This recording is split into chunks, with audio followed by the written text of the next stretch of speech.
Que la grâce de notre Seigneur Jésus-Christ, l'amour de Dieu notre Père et la communion du Saint-Esprit soient avec vous tous. Amen. Bienvenue pour notre culte à la radio et je vous invite à entrer dans ce culte par la porte de la louange. Au psaume 34. Je veux remercier le Seigneur en tout temps, que ma bouche ne cesse pas de le louer. Le Seigneur est toute ma fierté. Vous, les humbles, réjouissez-vous d'entendre sa louange.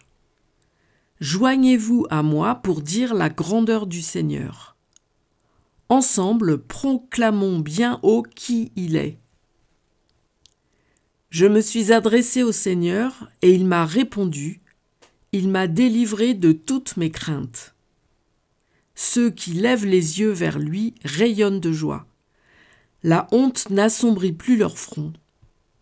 Voilà un pauvre qui a crié au secours.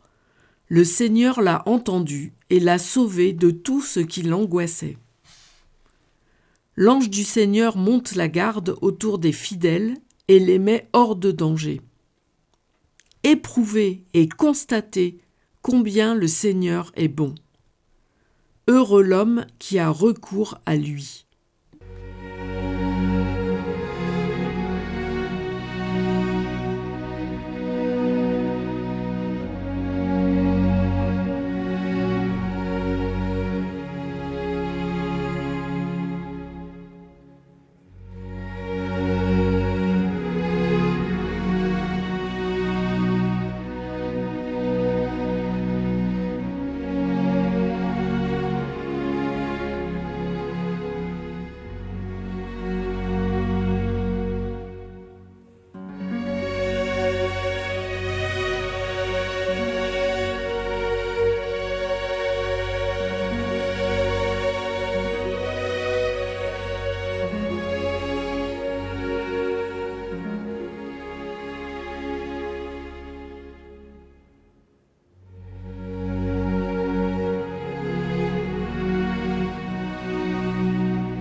Présentons notre vie au Seigneur. Prions. Oui, Seigneur, tu t'es abaissé pour nous rencontrer dans notre humanité. Et nous croyons encore que ce sont nos propres forces qui sont importantes. Nous faisons confiance à nos mérites, à nos bonnes actions, à notre intelligence, à notre argent. Toi qui es venu combler les humbles et renvoyer les riches les mains vides, vois toutes les fausses richesses qui nous éloignent de toi et des autres. Apprends-nous cette pauvreté, cette simplicité, cette humilité dans laquelle tu nous rejoins, dans laquelle tu nous combles, dans laquelle tu nous déclares heureux. Débarrasse-nous de tout ce qui nous éloigne de ton évangile, afin que nous puissions vraiment vivre ce royaume que tu nous annonces. Amen. Aujourd'hui, Jésus nous redit ces paroles qu'il a prononcées devant le paralytique porté par ses amis, devant la femme pécheresse qui lui lave les pieds de ses larmes, devant la femme adultère condamnée par les religieux. Ton péché est pardonné. Frères et sœurs, heureux celui qui sait vivre de son pardon. Amen.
Prions encore avant d'ouvrir les Écritures, afin qu'elles deviennent pour nous paroles de vie.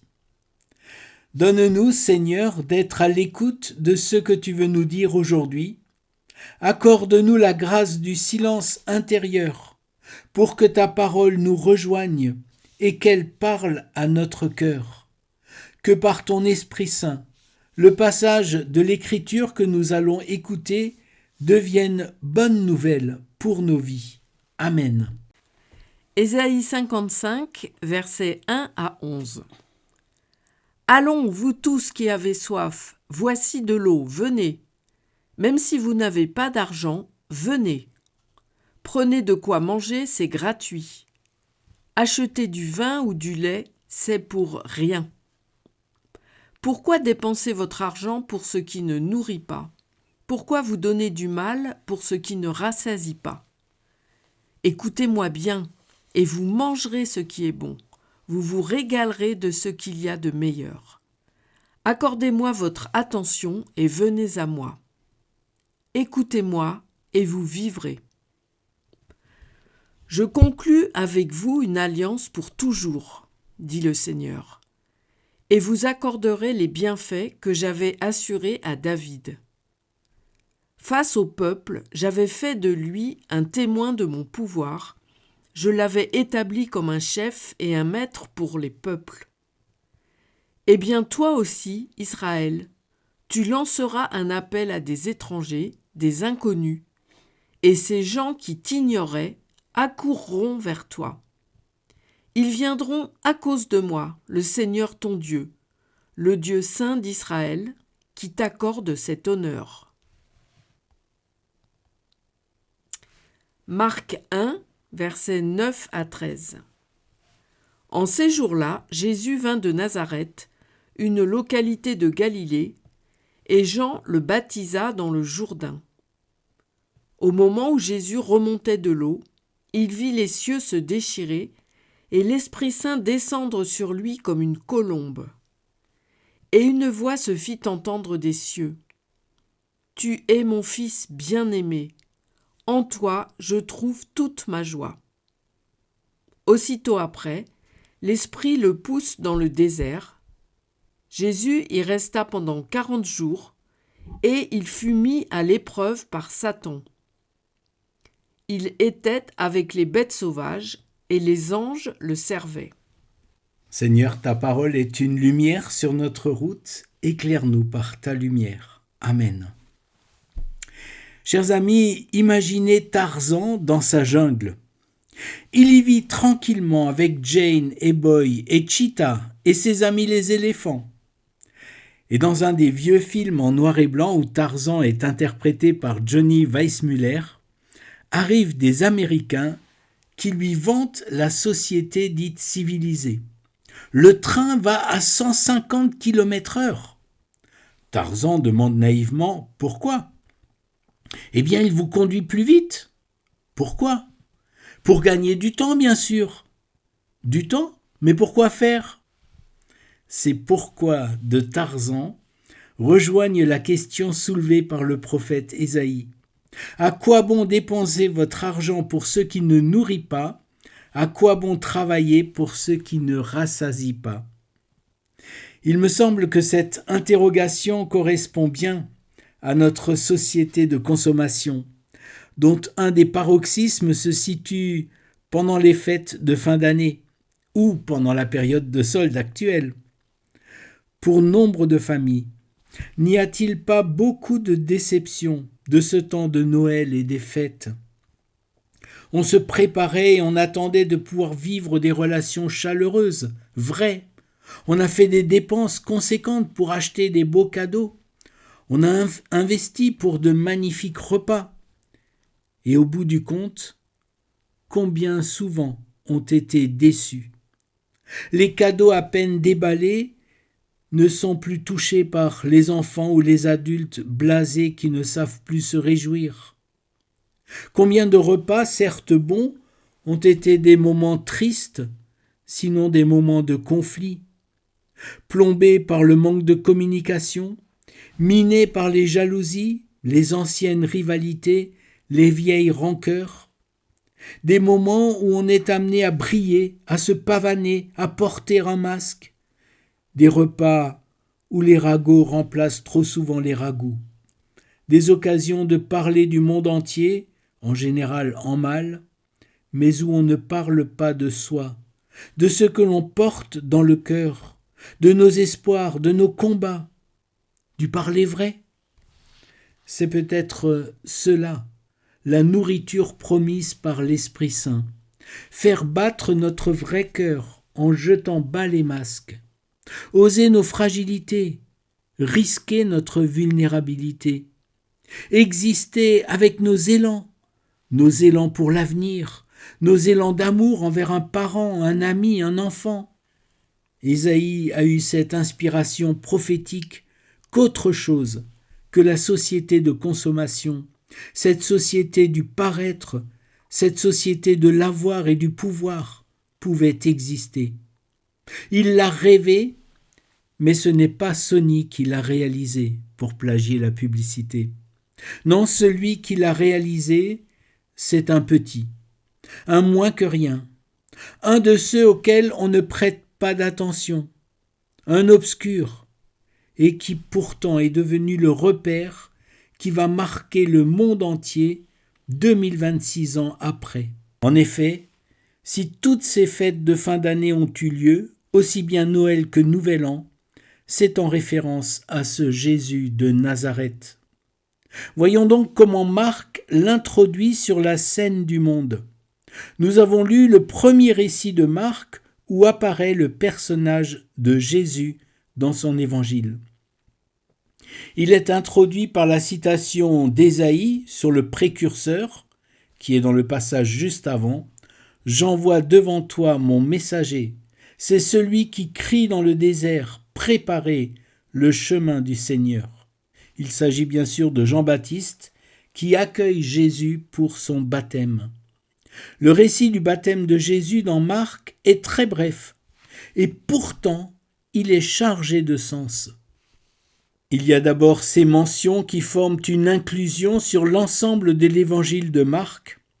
Lors du baptême de Jésus, premier récit qui met Jésus en scène dans Marc, le ciel se déchire.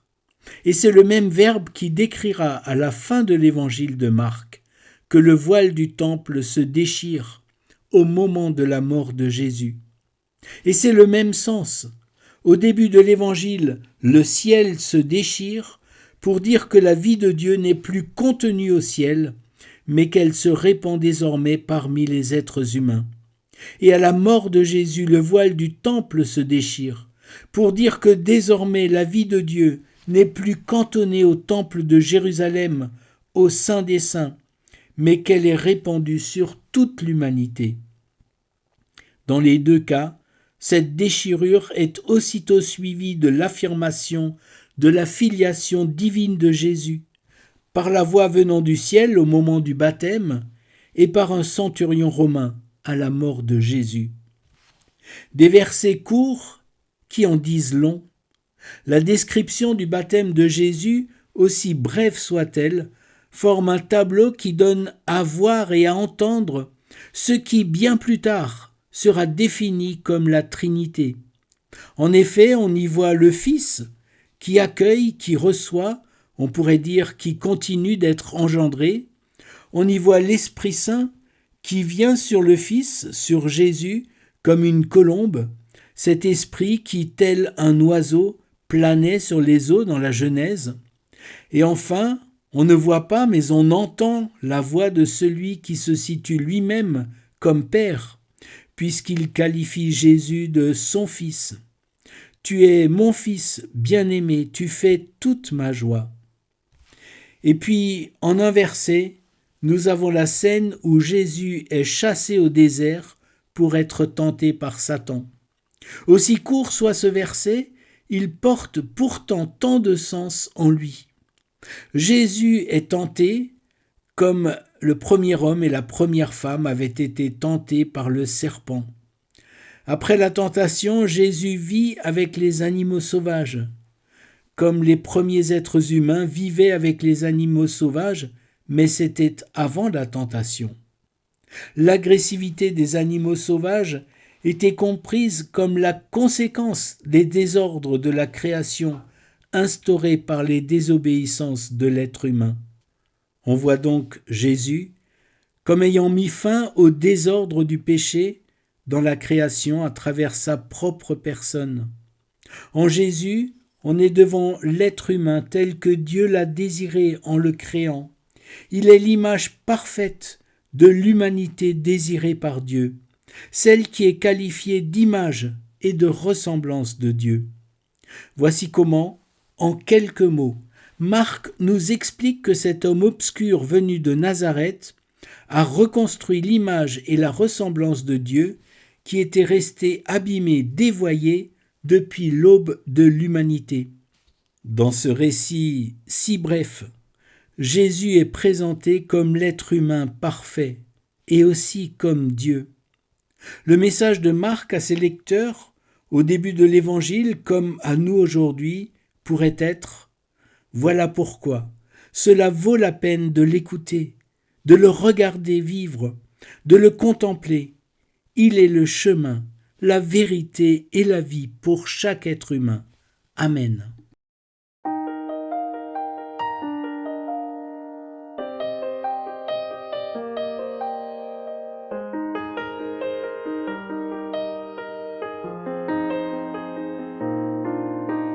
Jésus, me voici devant toi,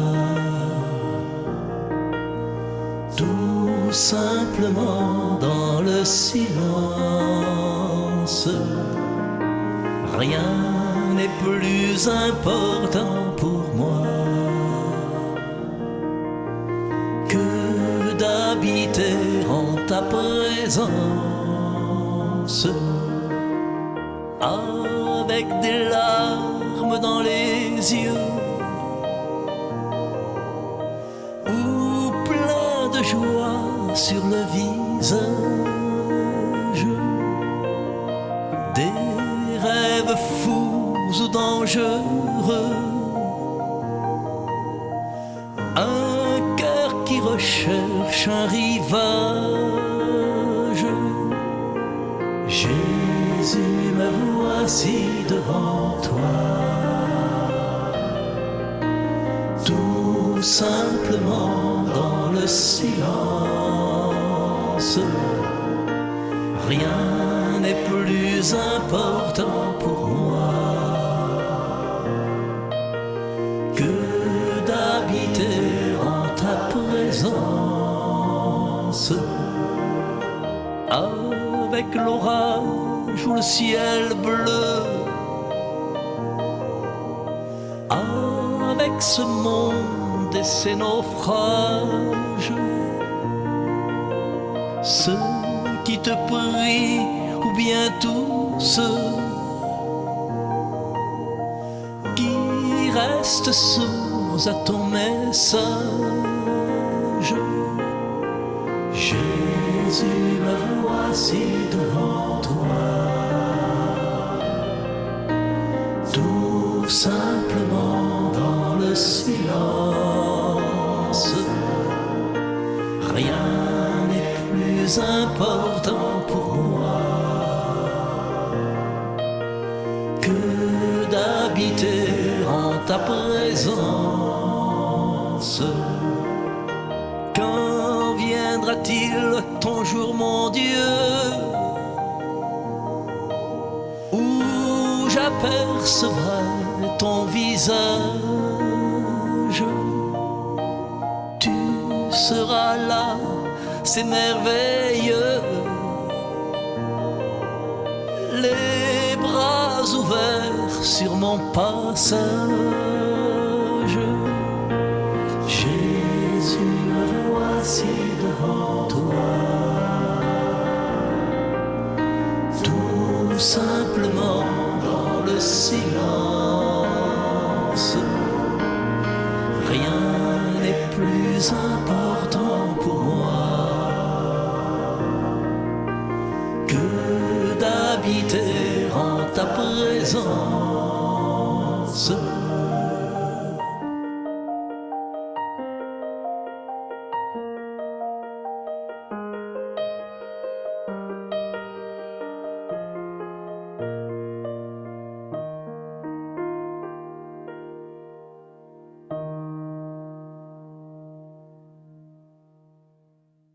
Je vous invite à prier.